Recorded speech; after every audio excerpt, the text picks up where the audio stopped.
আসসালামু আলাইকুম everyone and welcome to my channel Engspark learn English like the spark. আশা করি সবাই ভালো আছেন। আজকে আমরা এসএসসি পরীক্ষা কুমিল্লা বোর্ড 2026 ইংরেজি তৃতীয় পত্রের 7 নং প্রশ্নে যে প্রেপোজিশনটি রয়েছে তার সঠিক ব্যাখ্যা সহ সমাধানটি দেখে নিব।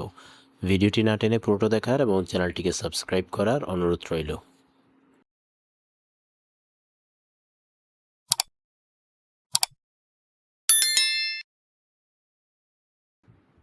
কমপ্লিট পূরণ করো দ্য ফলোয়িং টেক্সট নিচের অনুচ্ছেদটি উইথ নিয়ে সুইটেবল উপযুক্ত প্রেপোজিশনস অব্যয়। প্রেপোজিশনস অর্থ অব্যয়। এই উপযুক্ত অব্যয় বা প্রেপোজিশনস নিয়ে আমাদেরকে প্রদত্ত টেক্সটের যে গ্যাপগুলো রয়েছে সেগুলো ফিল আপ করতে হবে। এখানে মোট 5টি গ্যাপ রয়েছে, প্রতিটি গ্যাপের জন্য 1 নম্বর করে মোট 5 নম্বর বরাদ্দ। সো আমরা সমাধানটি একটু দেখে নিব। There are a lot of children, অনেক শিশু আছে, ড্যাশ আওয়ার কান্ট্রি, আমাদের দেশের মধ্যে। সো এখানে যেহেতু এটি স্থান বোঝাচ্ছে, সেক্ষেত্রে আমরা জানি কোনো স্থান বা সময়ের পূর্বে ইন অথবা অ্যাট বসে। অপেক্ষাকৃত ছোট স্থান বা ছোট সময়ের পূর্বে বা নির্দিষ্ট স্থানের পূর্বে অ্যাট বসে, আর অপেক্ষাকৃত বড় স্থান বা বড় সময়ের ক্ষেত্রে ইন বসে।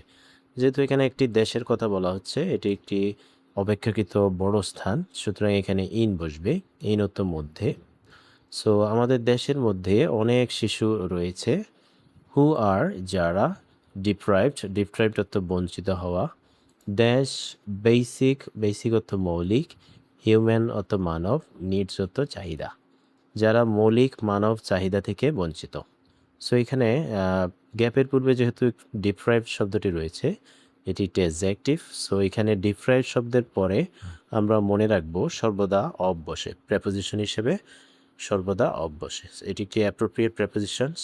সো ডিপ্রাইভড শব্দের পরে সর্বদা অফ বসে, সুতরাং বি গ্যাপে আমাদের আনসারটি হচ্ছে অফ।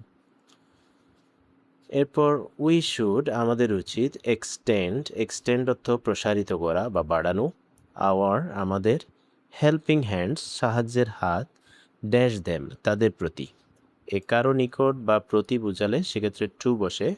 সো সি গ্যাপে আমাদের আনসারটি হচ্ছে টু। এখানে আমরা চাইলে টু এর পরিবর্তে টুয়ার্ডস শব্দটিও ব্যবহার করতে পারি, দুটোর অর্থই একই।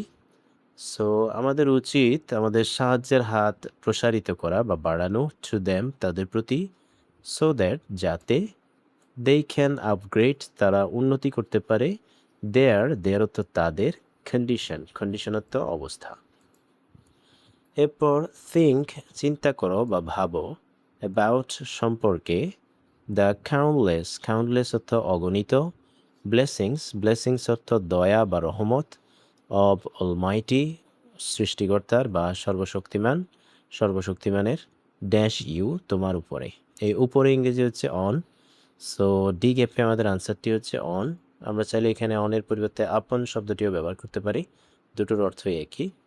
তোমার উপরে সৃষ্টিকর্তার যে অগণিত দয়া বা রহমত রয়েছে সেটি নিয়ে কি করো, চিন্তা করো।